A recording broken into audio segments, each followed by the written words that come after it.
Le premier panel est dédié aux questions, en tout cas aux enjeux historiques, politiques et géopolitiques. Je vais inviter nos panélistes à tous monter à l'estrade et puis je peux peut-être les appeler éventuellement. Jean Lévesque est avec nous. Natalia sera en ligne. Est-ce que Vanilla Star est avec nous? En ligne aussi, oui, c'est vrai. Et puis Jifa. Donc voilà, je pense que les 4 panélistes pour le premier panel. Habituellement, on présente les panélistes avant de leur donner la parole. Mais vous avez dû voir dans le programme, c'est vraiment un marathon. Et comme c'est un marathon, on va un peu essayer de sauver du temps en faisant l'économie des aspects protocolaires. Je me permettais tout simplement de donner l'institution de rattachement. Et puis, lors des discussions, éventuellement, les panélistes pourront peut-être compléter leur présentation si leur intervention est associée justement à leur profil. Donc, ça fait à peu près une dizaine de minutes de présentation, d'intervention. Mais on va essayer de mettre l'accent sur les interventions après, disons l'échange après chaque colloque. Donc, chaque panel, ce qu'on va faire, c'est qu'on va procéder à une série de 4 interventions. Je poserai une question à la fin à chaque panéliste, pas pour qu'il réponde tout de suite, mais pour qu'il prépare un tout petit peu sa réplique après les 4 interventions. Et si vous avez des interventions en ligne ou des questions, je suppose qu'il y a une personne en ligne qui prend pour nous les questions qui seront adressées par clavardage, en tout cas le chat en ligne. Donc voilà à peu près comment on va procéder. Donc sans plus attendre, je vais d'abord passer la parole à professeur Jean Lévesque, qui est professeur à l'Université du Québec à Montréal, pour un maximum de 10 minutes. Je demande aussi aux panélistes s'ils veulent avoir plus d'interaction avec le public, entre guillemets, ils peuvent faire des interventions en 5 minutes et puis de laisser le temps à la discussion. 10 minutes, c'est déjà assez court, mais je vous laisse faire le temps que vous pouvez.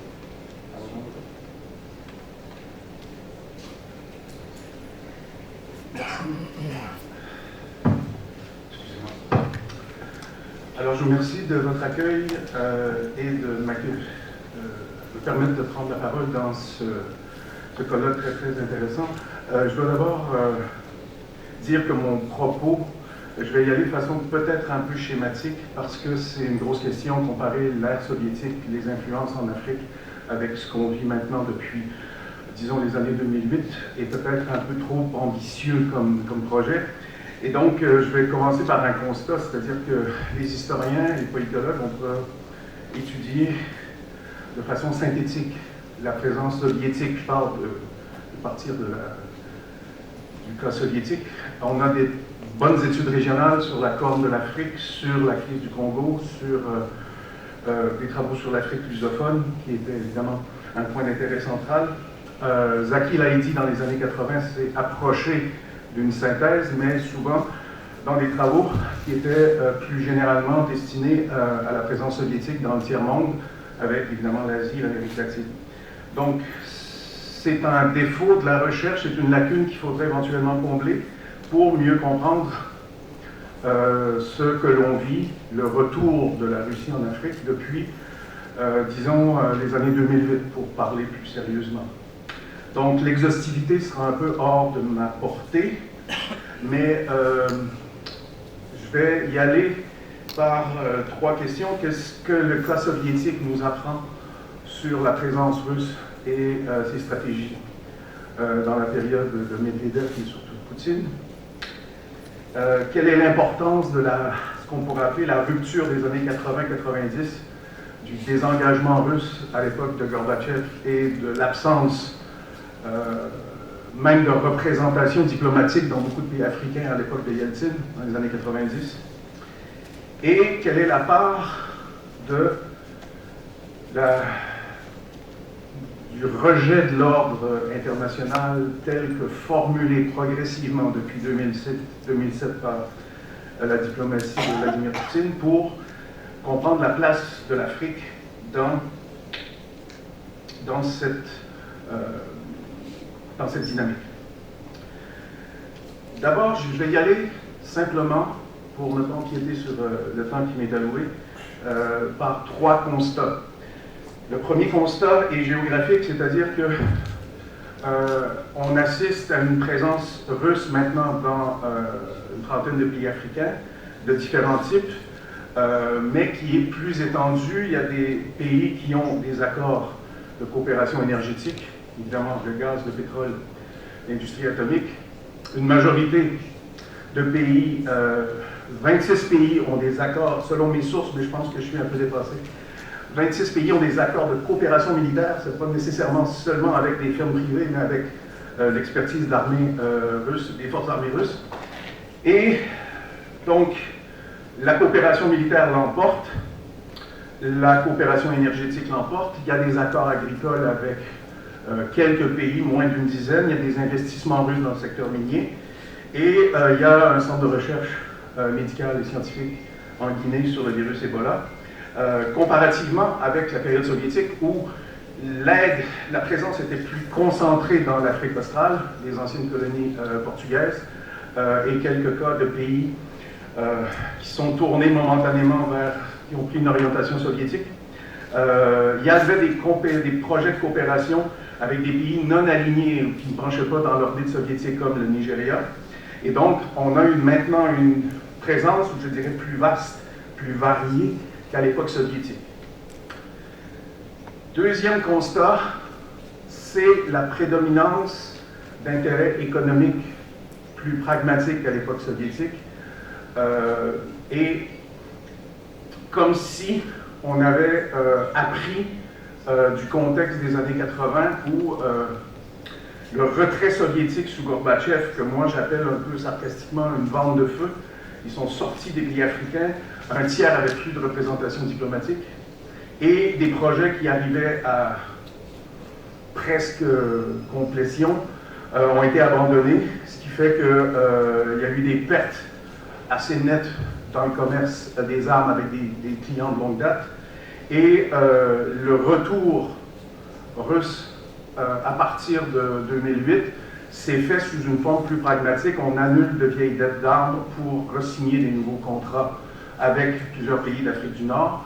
Et ensuite, c'est des accords de coopération militaire, mais qui se font soit sous l'égide de Rosa Baron Export, qui est la compagnie d'exportation d'État, ou par les firmes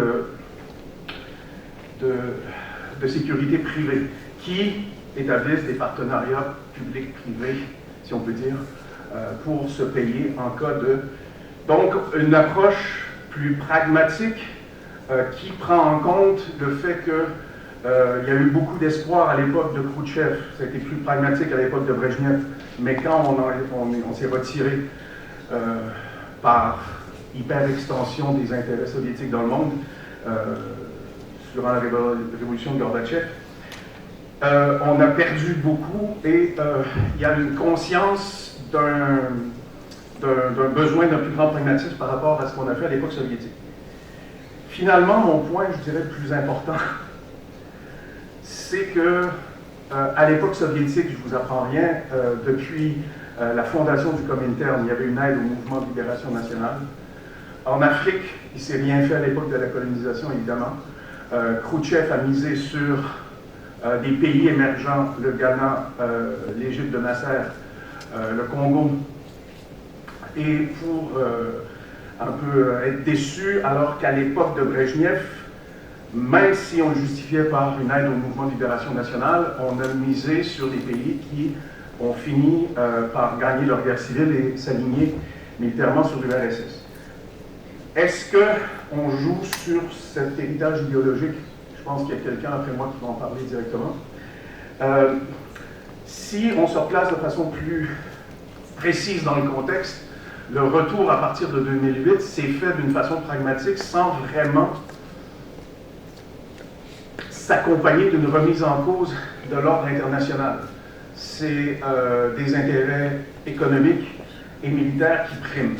Sauf, j'apporterai ici une précision, c'est qu'à partir de 2007, la critique de l'ordre international post-guerre froide de Poutine a débuté par le discours de Munich, qui va se durcir à partir de 2011 et se durcir encore à partir de la crise de Crimée et de la crise du Donbass, s'établit dans une remise en cause de l'ordre international et dans la prétention à la Russie de se présenter comme une puissance non impérialiste. Sergei Lavrov, en février au Mali, disait que le monde occidental est raciste et colonialiste et que l'Occident est puissant parce qu'il a pillé l'Afrique et l'Asie. C'est un nouveau discours qu'on trouve progressivement depuis 2014, mais surtout depuis 2018. Donc, il y a cette... Je vais essayer de synthétiser sous l'angle non pas d'un soft power, mais d'un sharp power. J'ai étudié dans d'autres contextes les politiques d'influence russe qui ont évolué généralement à partir des années 2010 du soft, de présenter une image positive et de puissance moderne, modernisée, sortie de la crise, vers un sharp power qui est une politique d'influence qui vise à miner les fondements de l'ordre international au profit de la Russie. On le voit en Afrique subsaharienne avec un discours anti-français qui est souvent promu par des blogueurs, des influenceurs, souvent sur la liste de paye de Lobby Invest, qui est la société écran du groupe Wagner, une offensive contre les intérêts des anciennes puissances coloniales. Et on présente aussi son expertise à partir de la guerre de Syrie comme étant efficace pour la lutte contre le djihad. En plus, un des facteurs, on a une certaine absence de paternalisme avoué par rapport aux puissances occidentales. Et comme j'ai plus beaucoup de temps, je vais me permettre de conclure avec qu'est-ce qui peut arriver maintenant. Posez-moi pas trop de questions sur le groupe Wagner parce que je ne veux pas trop me faire attraper par l'actualité. Sauf que s'ils sont présents dans 25 pays, 24 pays africains, il est très probable qu'ils ont plus que 25 000 hommes. Les résultats des opérations militaires en Ukraine vont décider beaucoup de la continuité de l'influence. Il y a un tournant très clair à partir de 2011, mais surtout à partir du conflit de la Syrie. Et donc, la Russie maintenant joue un peu, si on compare les deux sommets Russie-Afrique, celui de 2019 à Sochi et celui qui s'en vient, où on veut miser sur des projets de traitement des eaux, sur l'intensification sur un recrutement d'étudiants africains vers les universités en Russie. Je vous rappelle qu'on pense qu'il y a eu à peu près 45 000 diplômés africains à l'université Lumumba depuis les années 60 et un nombre équivalent de ressortissants du Moyen-Orient. Donc, ce qui a créé des réseaux qui expliquent beaucoup de choses dans certains pays. Et donc, je vous remercie de votre attention et je laisse la parole à mes collègues. Avant de passer au prochain intervenant, je vous laisse avec une petite question qui vous permettra peut-être d'élaborer davantage sur un aspect particulier. Quels ont été, d'après vous, les rapports entre l'UPC, post-Omiové et la Chine ou la Russie? Est-ce que ces rapports ont déterminé ou sont déterminants dans la suite de la coopération ou des rapports entre le Cameroun et les trois puissances aujourd'hui? Alors, on va passer à la dernière intervention, celle de Mme Jifa Abdelenko. Monsieur Jifa Abdelenko, je ne sais pas prononcer, c'est Azeboukan, voilà, qui est de l'Université de Rabat. Alors, M. Azeboukan va nous entretenir sur les nouvelles relations extérieures africaines, sortir des conditionnalités démocratiques et idéologiques vers une règle politique assumée. Vous avez la parole pour une minute.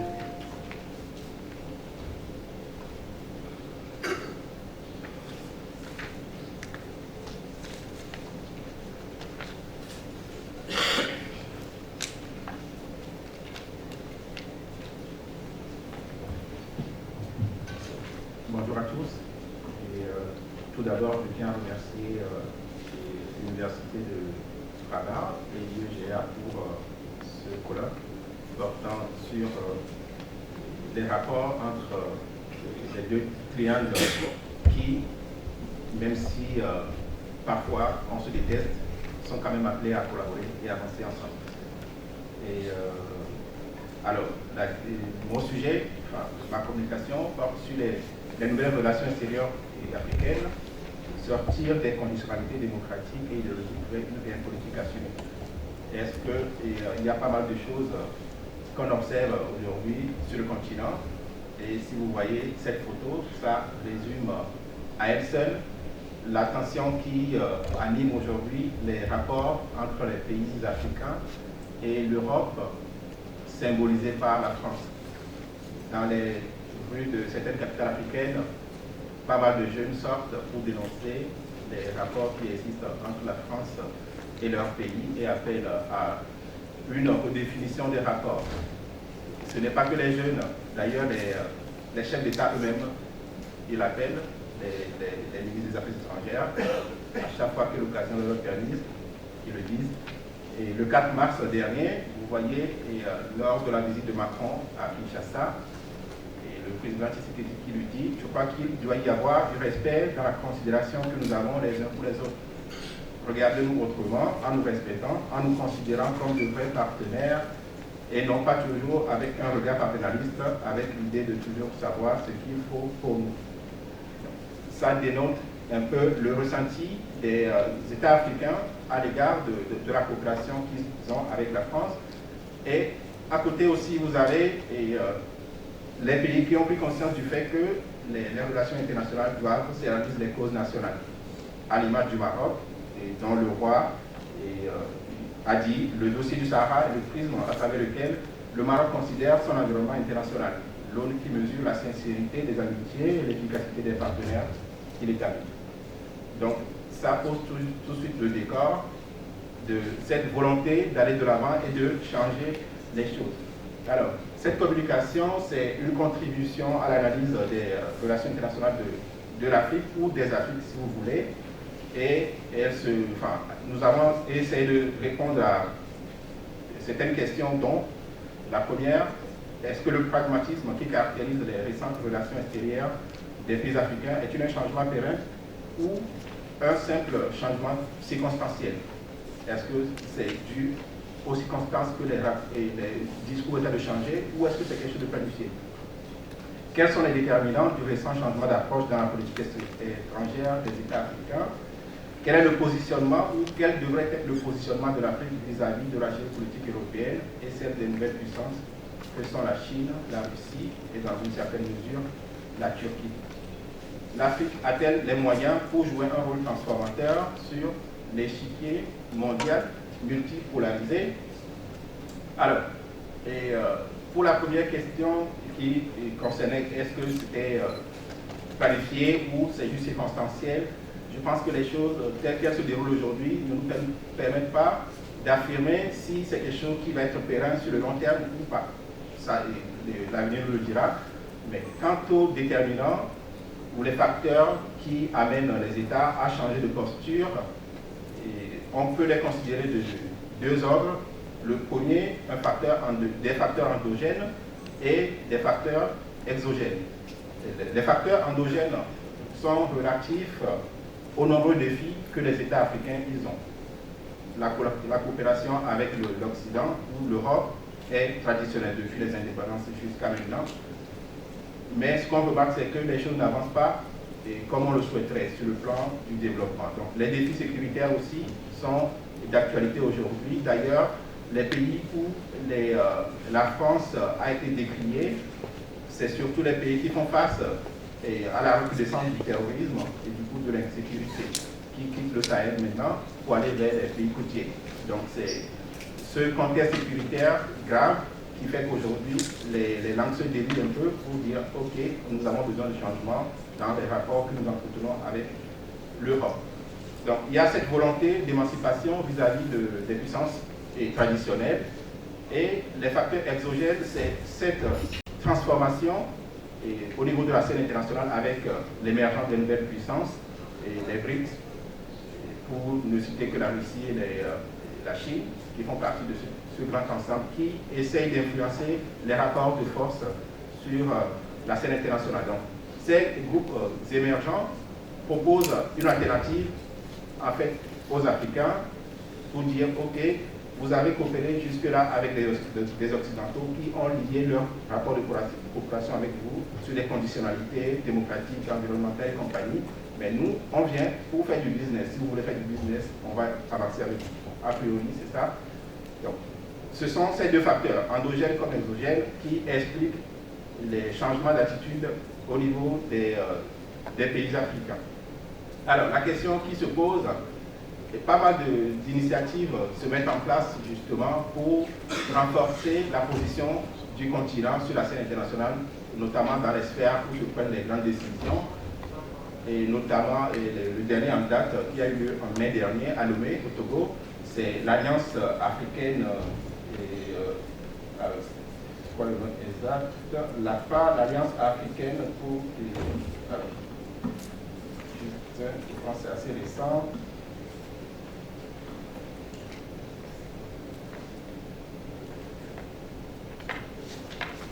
Alors, l'Alliance politique africaine. Donc, cette Alliance politique africaine qui a été mise en place très récemment, en mai dernier, à Lomé, et qui a regroupé beaucoup de chefs de gouvernement de l'Afrique, et qui a pour objectif de redonner à l'Afrique sa place au niveau dans la sphère des grandes puissances, pour que l'Afrique devienne une sorte de pôle de position.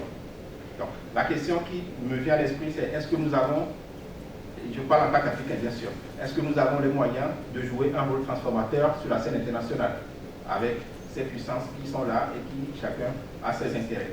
Est-ce que l'Afrique aujourd'hui ou dans l'avenir va être toujours comme le gâteau sur la table ou alors comme un invité à la table? Donc, quand on voit un peu comment les choses sont mises en place sur le continent, notamment les différents plans de développement continentaux qui sont mis en place, si on passe du plan d'action de Lagos vers le NEPAD, le New Partnership for African Development, et le plan et la vision de l'UIA pour 2063, tous ont comme point commun cette volonté de renforcer la coopération sud-sud. Par contre, les idées ou les positions divergent quant à cette mixité des rapports entre les puissances traditionnelles et les puissances émergentes. Donc, ceux qui voudraient que l'Afrique se coupe totalement de l'Occident pour se consacrer à la proximité, donc ceux du Sud avec qui ils partagent presque les mêmes réalités et avec les pays émergents, et ceux qui voudraient qu'on fasse plutôt le mix. Je pense que l'idéal pour l'Afrique, c'est de faire ce mix-là. Les défis que rencontre l'Afrique sont énormes et je pense que chaque partenaire a son apport si, bien entendu, nous-mêmes, nous savons ce qu'il nous faut. Et parfois, c'est comme quelqu'un à qui on offre un piano, mais qui ne sait pas jouer au piano et qui n'a pas l'intention d'apprendre non plus le piano dans un avenir proche. Donc, cette personne à qui on offre le piano, qu'est-ce qu'il va en faire? Donc, c'est un peu l'image qui revient quand on voit les rapports actuels entre l'Occident et l'Afrique. Nous avons des propositions qui parfois ne correspondent pas aux réalités. Donc, il revient à l'Afrique de faire un travail sur soi pour étudier nos besoins et savoir quels sont les partenaires qui sont aptes à proposer des solutions idoines à ces problèmes-là. Donc, il faudrait renforcer le partenariat, mais de façon gagnant-gagnant. Ce n'est pas l'Afrique contre le reste du monde, mais l'Afrique avec le reste du monde. Parce qu'on connaît nos potentialités, on connaît ce dont on a besoin et on sait vers qui se tourner pour pouvoir en tirer le meilleur profit. Renforcer la synergie d'action au niveau continental. Cette synergie d'action, elle manque aujourd'hui. Si nous voyons, je prends l'exemple du sommet Russie-Afrique. Vous avez un pays contre un continent. Donc quand ça arrive, les pays s'y rendent de façon dispersée, alors que nous avons une institution continentale qui peut centraliser les besoins, en tout cas qui concerne tout le monde, et aller avec une voie unique. Ce n'est pas le cas aujourd'hui. Renforcer l'intégration continentale aussi. Nous avons l'instrument qui a été mis en place, la ZLECA, qui peut être un bon outil pour avancer sur le sujet. Alors, tout ça, on n'y arrive pas parce que, comme je le disais tantôt, tous ces points font partie de tous les plans qui ont été déjà mis en place au niveau continental. Mais ça ne marche pas parce qu'il manque ce côté étude de nos besoins pour savoir ce qu'il nous faut concrètement.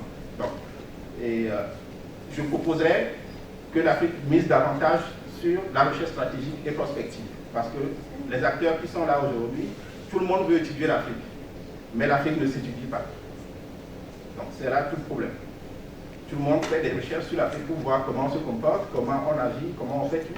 Mais nous-mêmes, on ne le fait pas pour savoir comment on se comporte d'abord et comment les autres se comportent vis-à-vis de nous pour savoir comment aller à leur rencontre. Quand on nous propose des partenariats, c'est souvent des projets bien étudiés en amont des années et on nous les propose avec un temps record pour pouvoir les signer. Donc forcément, on n'a pas les outils nécessaires pour en tirer le meilleur profit. Donc, il serait temps qu'au niveau de l'Afrique, on mette en place justement cet accent sur la recherche. Donc, ne plus opposer le policy thinker au policy maker, mais plutôt faire en sorte que ces deux personnes collaborent ensemble pour le bien-être de l'Afrique. Donc, je vous remercie pour votre attention et si vous avez des questions, n'hésitez pas.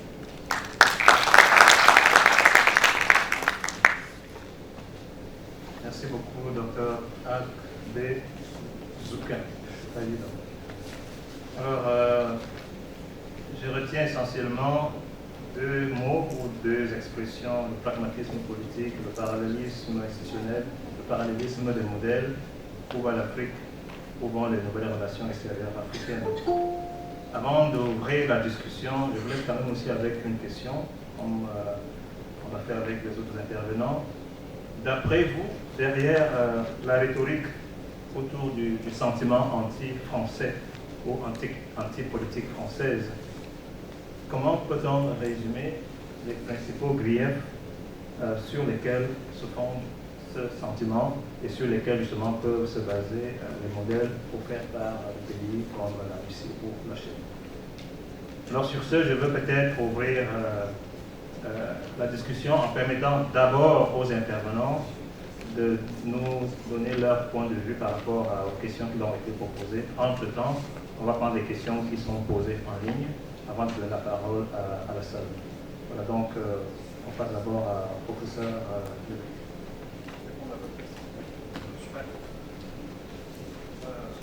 En 2 ou 3 minutes chaque fois, s'il vous plaît. Ok, merci.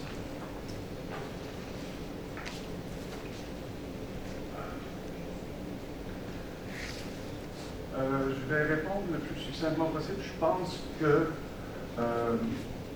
il n'y a pas de bonne... On s'est peu intéressé à la position, disons, à la présence soviétique en Afrique parce que globalement c'est un échec et que ça n'a pas très duré outre les colonies, les anciennes colonies portugaises. On s'est surtout appuyé sur soit des études globales qui sont très intéressantes, qui comparent différents cas de présence soviétique. Un ouvrage récent, Right for Revolution, d'un politologue de Harvard qui s'appelle Jeremy Friedman, qui avait étudié la compétition sino-soviétique dans le tiers-monde en tant que Shadow Cold War, la guerre froide de l'ombre, traite de plusieurs cas d'aide soviétique, par exemple le Chili avant Allende, l'Indonésie. Il y a plusieurs types d'échanges, mais on a du mal, on a fondu un peu les pays africains et leurs relations avec la Russie dans un ensemble qu'on a appelé simplement et de façon simpliste le tiers-monde. Par contre, je vais faire un petit commentaire. Je n'ai pas traité des raisons pourquoi des pays africains vont faire des affaires avec les Russes. C'est pas que je dénie la gentilité, ils ont leurs raisons. C'est faute de temps, donc si vous avez des questions à poser sur cette question-là, j'ai vu quelques hypothèses. Voilà, je voulais juste compléter le temps qui m'a un peu manqué. Merci. Merci beaucoup, Jean. On va passer à Natalia en ligne. Natalia, over to you. Yes, I'm here. Thank you so much, and it was a very thoughtful question, and definitely after the Bolshevik Revolution, the Bolsheviks were promoting this idea, this discourse that Soviet Russia is not racist at all, so racist was the legacy of the Tsarist Russia. And they were promoting a lot of propaganda that Russia has this friendship, this ties of solidarity with the colonial, against the people in colonies in Africa, in Asia, and elsewhere in the world. But 1920s, 1930s were the time of the difficulties, economic difficulties for Russia. In 1920s, Russia was recovering from the civil war, from the revolution. 1930s, it was a time of collectivization and the industrial revolution. So a lot of these slogans were just kind of ideological slogans, which were not necessarily kind of corroborated, strengthened by the material aid. But after the Second World War, after 1945, during the time of decolonization, definitely these cultural ties were transformed into the very strong economic and political ties and the military support as well. And right now, if you look at the Russian newspapers, Russian newspapers would be posting and would be writing that Soviets built over 600 factories in Africa. And of course there was a lot of military support. There was a lot of military involvement, especially for the Shebek Wagner in Africa right now, Central Africa, in other places as well. So again, thank you so much for this thoughtful question, but I would say that chronologically these ties, cultural ties, transformed to the political military ties in 1940s, late 1940s, 1950s and so on. Thank you again for your insight. Alors, je pense que c'est M. Soleimanou ou bien c'est sa partenaire qui va prendre la parole pour sa question. Voilà.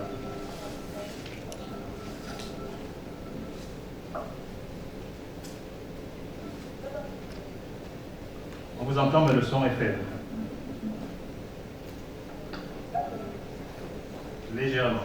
Mais allez-y, on vous écoute.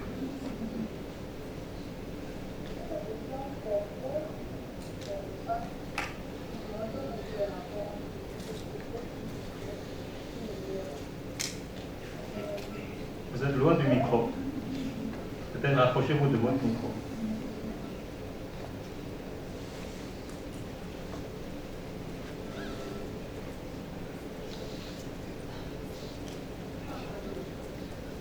C'est pas si fort, mais allons-y.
Merci beaucoup. On va passer. Oui, on a bien compris, monsieur Duplat. Puis on prendra des questions en ligne ici. Alors, vous demandiez quels sont les griefs portés contre la France, c'est ça, dans le sentiment anti-français sur le continent. Ah, bon, principalement, c'est, je l'ai dit lors de la présentation, c'est les questions sécuritaires qui ont réveillé ce sentiment, puisque nous avons sur le continent ou dans les États en question la présence des militaires français, mais qui, sur la durée, n'ont pas vraiment apporté de solutions concrètes. Et si on prend le cas du Mali, les militaires français étaient présents pendant plus de 10 ans, mais la situation sécuritaire ne s'est pas améliorée tant que ça. Donc, ça va de soi que si un État ne peut pas avoir la même mise sur son territoire. Et bon, il se dit d'ailleurs que quand les militaires français sont dans une zone, les militaires maliens ne pouvaient pas dire comment on peut expliquer que quelqu'un sur son territoire ne peut pas avoir la liberté de circulation pour contrôler ce qui se passe, parce qu'il y a une autre force qui est en présence. Cette force qui est censée être un allié, mais qui ne l'est plus finalement. Donc, ça va de soi que les jeunes en avaient marre, et puis voilà. Maintenant, et bien sûr, il y a d'autres points pour peut-être question de fierté également. Et quelqu'un l'a dit tout à l'heure au début, il y a entre l'Europe et l'Afrique la circulation des marchandises, mais la circulation des personnes, par contre, pose problème, puisque à chaque fois, il faut faire des batailles pour pouvoir obtenir un visa pour aller à l'Europe, alors que le sens inverse est assez facile. Donc, il y a cette fierté-là aussi qui fait qu'aujourd'hui, voilà, les gens crient leur ras-le-bol. Mais tout ça, c'est bien de prendre conscience de cette injustice, on va dire, mais je pense qu'il est temps, en tout cas pour l'Afrique, de se rendre compte que sur la scène internationale, il n'y a pas question d'amitié, il n'y a que les intérêts. Donc c'est à nous de savoir ce que nous voulons de ces partenaires, nous préparer aussi en conséquence pour pouvoir savoir quel type de partenariat nouer et à quoi ce partenariat va constituer une solution à nos problèmes. Merci. Merci beaucoup. Pour poursuivre, est-ce qu'il y a 2 ou 3 questions dans la salle? On va les prendre ensemble et puis on laissera la parole aux intervenants. Apparemment, on n'a pas de questions en ligne, donc on peut vous donner la parole tout de suite si qui veut intervenir. Une main dedans ici et là-bas, 2 mains déjà. Est-ce qu'il y a un micro pour la salle?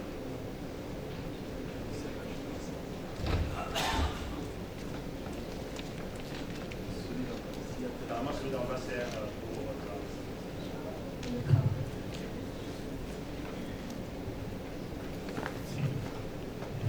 Bonjour, donc je tiens tout d'abord à remercier les différents intervenants. La question donc, concerne la première intervention, concernant donc la Russie. Est-ce que réellement la présence russe en Afrique est pénalisée actuellement par son histoire ou plutôt par sa politique africaine? C'est-à-dire que la politique africaine de la Russie traduit certaines limites et certaines défaillances. Si c'est le cas, qui sont derrière de ce manque de dynamisme de la Russie en Afrique? Merci. une deuxième question et peut-être une troisième avant de passer la parole aux intervenants.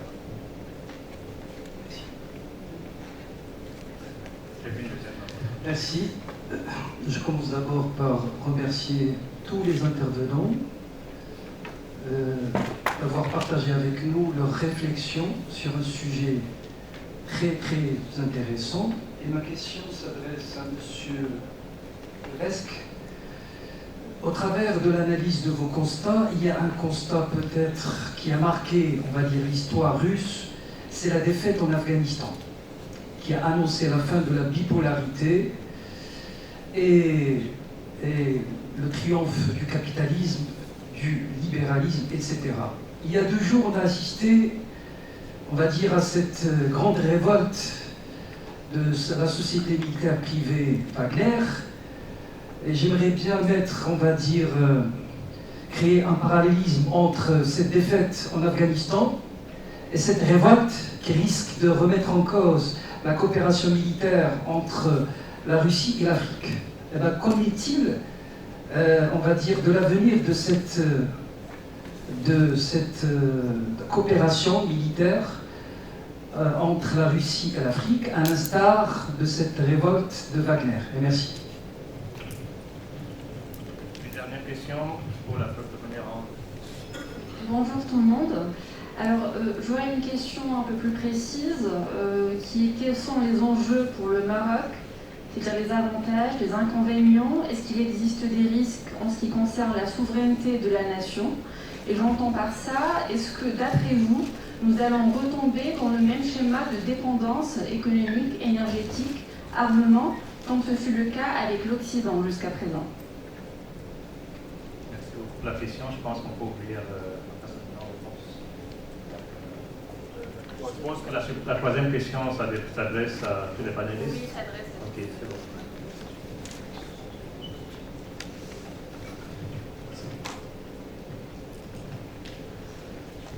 Merci beaucoup pour votre intérêt. Je vais répondre le plus clairement possible à la première. Ma conviction, après mon analyse, est-ce que c'est l'histoire ou des intérêts plus actuels qui expliquent la présence russe en Afrique? L'histoire, on aime beaucoup voir les continuités, mais il y a tellement eu un désengagement soviétique et russe des années 90 qu'ils sont presque repartis à zéro. Essentiellement, ils avaient des États clients avec lesquels ils ont signé des contrats, mais je pense que c'est... je veux faire un parallèle, si ça peut éclairer. À la fin du 19e siècle, quand la Russie construit le transsibérien et s'industrialise, on est loin, mais vous allez voir un peu, le transsibérien, c'est pour accéder au marché chinois, parce que les autorités politiques et économiques russes pensent que leur industrie naissante ne sera pas assez forte pour concurrencer les Britanniques, les Allemands.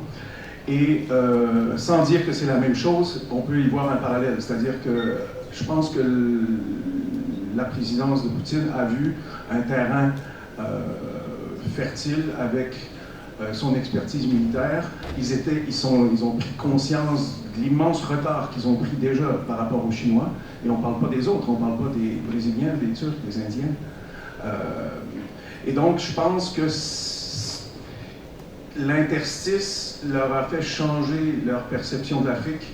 Et aujourd'hui, quand même, je peux dire que ça paie. J'en ai pas parlé par manque de temps, mais le vote à l'ONU à la suite de l'invasion de l'Ukraine, il y a des pays qui ont voté contre, bon, Corée du Nord, Bélarus, mais dans les abstentionnistes, il y avait une moitié de pays africains, et j'ai vérifié, la plupart ont des relations soit économiques et militaires, soit minières avec les Russes. Donc je pense qu'ils ont vu un terrain où leur expertise, ils ont d'abord été, au Niger, travailler sur vendre leur expertise dans le domaine pétrolifère. C'est là où les compagnies de sécurité privée ont été créées d'ailleurs.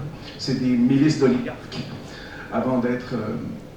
Donc, je vois l'apprentissage de ces erreurs de la période soviétique et un nouveau scramble, je ne sais pas comment traduire, nouvelle compétition, mais en prenant bien conscience des retards par rapport aux Chinois et de miser sur... et je pense que l'épisode syrien leur a permis de vendre une expertise en disant ça a bien marché leur stratégie en Syrie et donc on va essayer de le vendre aux Africains de plus en plus. Deuxième question, c'était sur...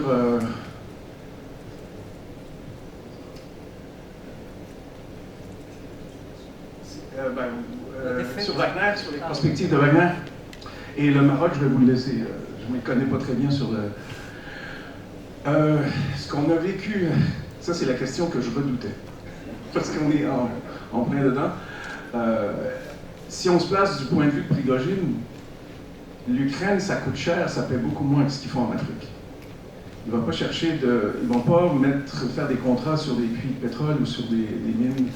Donc, et en plus, les firmes de sécurité privée, selon le droit russe, sont interdites sur le sol russe. Donc, on n'a pas le droit d'exercer, de pratiquer, de vendre leur expertise. Et ils les ont envoyés d'abord dans le Donbass, mais le Donbass est en Ukraine, c'est déjà... Donc, ils ont joué un peu sur la carte. Est-ce que ça va dépendre, je ne peux pas me faire prophète, ça va dépendre, si on punit Prigojine, on va avoir un déclin des activités en Afrique ou une reprise par d'autres intérêts. Si Prigojine est gracié, je verrais une intensification de ses activités en Afrique et un détournement de l'Ukraine prise en contrôle par l'armée, les forces armées, et retour en Afrique parce que je pense qu'en fin de compte, c'est plus payant pour lui.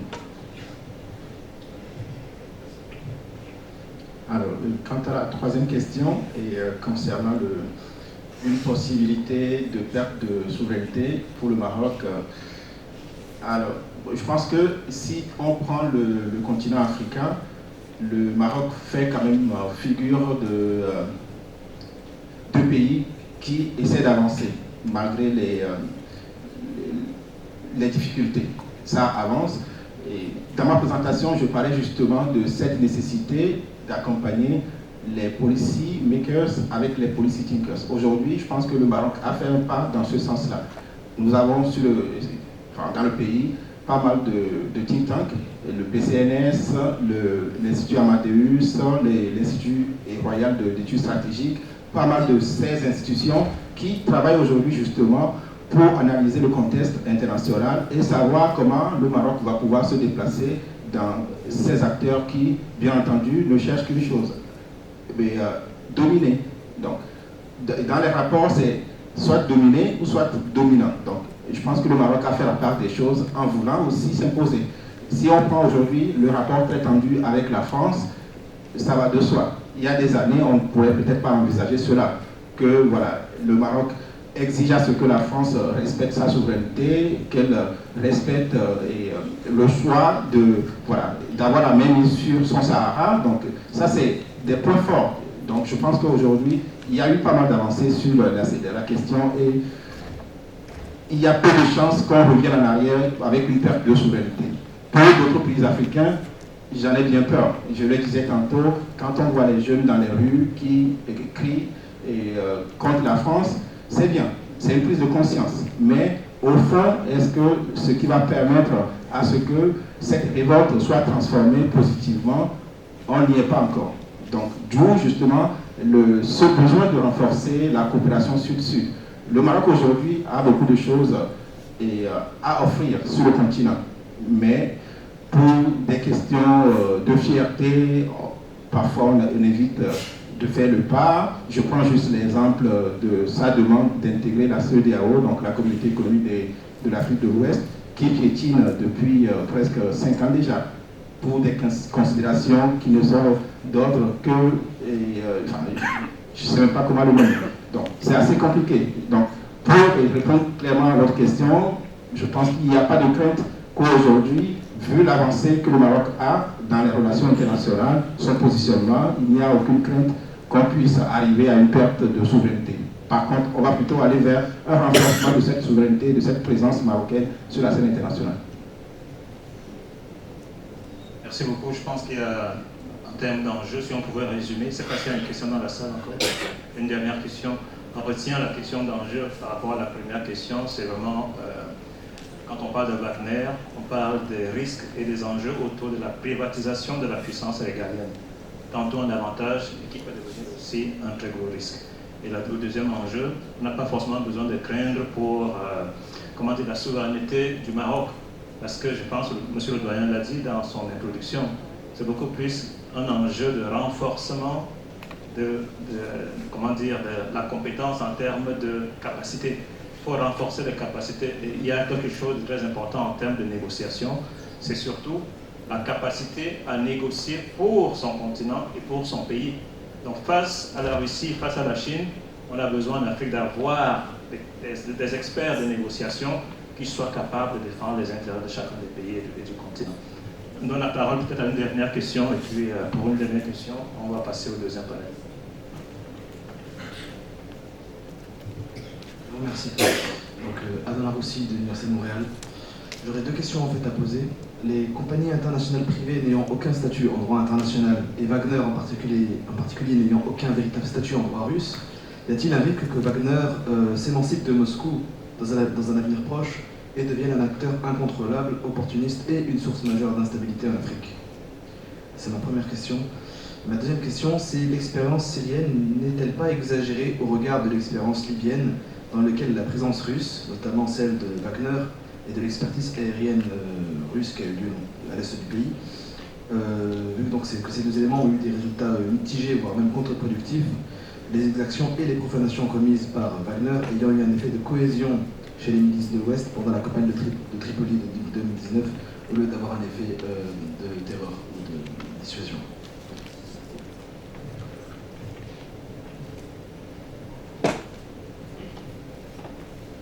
Est-ce que nos collègues en ligne souhaitent intervenir? On a deux questions, l'une qui porte sur Wagner et l'autre qui porte sur l'expérience syrienne. Sinon, on passe la parole à nos panélistes d'ici. I can answer a bit question about the Timothy Wagner, and I think I understood the question. But definitely, it's very recent and very unique development because people who are serving in this Chebaka Wagner group are taken from prisons, so they have the sentences, they have committed the crimes, but they are promised that if they are not serving in these Chebaka groups, that their crimes are going to be forgiven. And I think it's a very dangerous development, because you can see that people who are already broke the law, they are serving in these military groups. And there is a very, very, and they use also a lot of terror to intimidate people in this group who kind of become disillusioned and in the practices of this group. So twice in fall there was videos of public institution of people from Wagner group who decided to leave us. It's really increasingly brutal, horrible images to watch. And definitely the events of these Saturdays were very alarming and very horrifying, because nothing like that happened in Russia since 1917. And definitely I agree that it's a destabilizing force in Africa.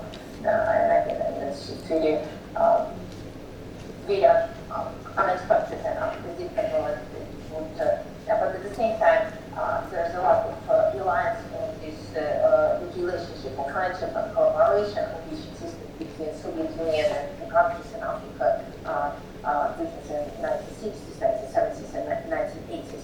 So definitely the contemporary Soviet state is utilizing this, is capitalizing this relationship. And also we should not forget the International University named in the honor of the Patrice Lumumba, who had over 70,000 alumni, and there are a lot of students from Africa that they study political science, agriculture, medicine, humanities, and many of them are actually in the position of power in Africa. So definitely it's important for us to understand that. Thank you, Natalia. Est-ce qu'on a une deuxième intervention en ligne? Sinon, on va remercier tout le monde parce que je pense qu'on a atteint on a largement dépassé le temps. On va remercier tous ceux qui ont bien voulu participer à cet échange et surtout ceux qui sont en ligne et qui sont très patients parce que parfois c'est pas évident d'être patient pendant que on accuse du retard. Merci tout le monde et puis on laisse la place au deuxième panel. Merci.